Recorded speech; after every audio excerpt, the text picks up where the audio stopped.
On entering a religious building such as the one we are in now, we must think of a space filled with sensory stimuli that aim to move and guide the faithful to inner recollection.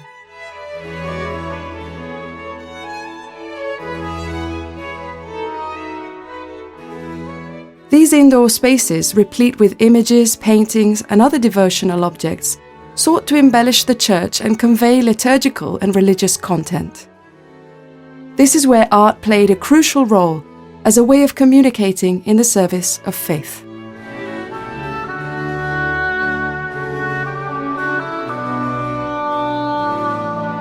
The bare stone walls that surround us today bear no relation to the reality of centuries gone by.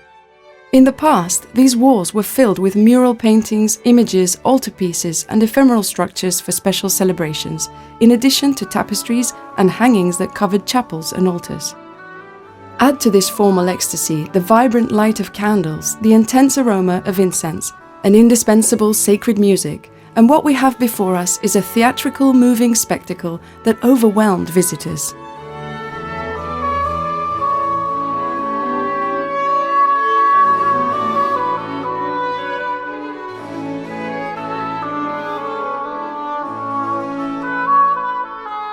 The cathedral we are visiting today was no exception, for throughout its history it has possessed a complete array of items that adorned it and fulfilled its necessary liturgical, social and artistic requirements. These works belong to the history of this cathedral and the history of this city, and they stem from the collective efforts and participation of the whole society.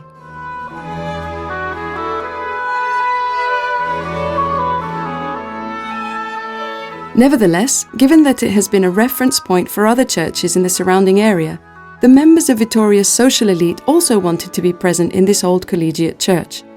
In this way, they were able to strengthen their family position and prestige by becoming patrons of private chapels or other foundations.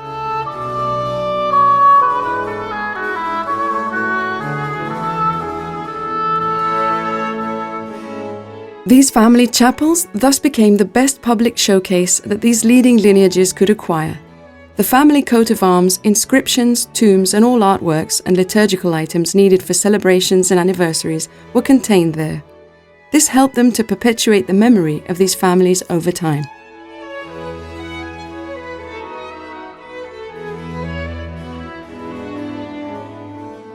All this has meant that today we still preserve extraordinary works of art produced by major artists or sent from distant lands.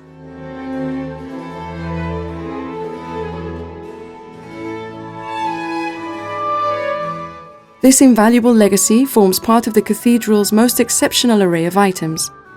A living treasure map made up of such outstanding pieces as an altarpiece of Flemish origin dedicated to the sweet name and sent to its chapel by the Chancellor and Chaplain to Charles V, Juan Alonso de Gámez.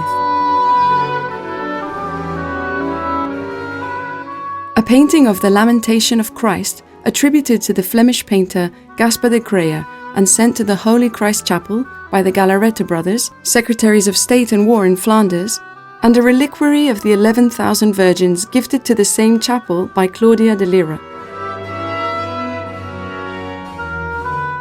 Also noteworthy is an exquisite portable monstrance sent from Mexico by Francisco Antonio González de Echavarri, considered to be on its arrival in Vitoria the most admirable and precious jewel known in these provinces.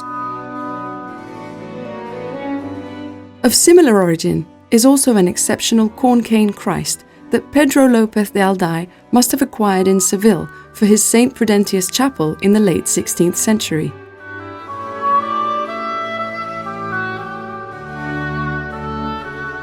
Or luxurious sets of Philippine liturgical ornaments sent to the cathedral by Dean Francisco Díaz de Durana. There are many other works of movable art that visitors will be able to savour during this tour, although they are currently not all in this cathedral, as the architectural restoration process that is still underway does not recommend positioning all these works in their original place.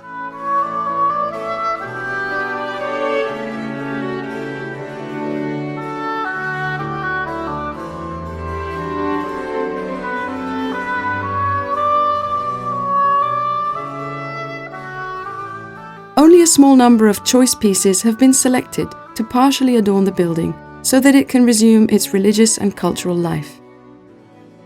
The remaining objects have been safely stored in museums and other institutions, although our ultimate goal is that all this magnificent collection of artworks will one day once again adorn this cathedral.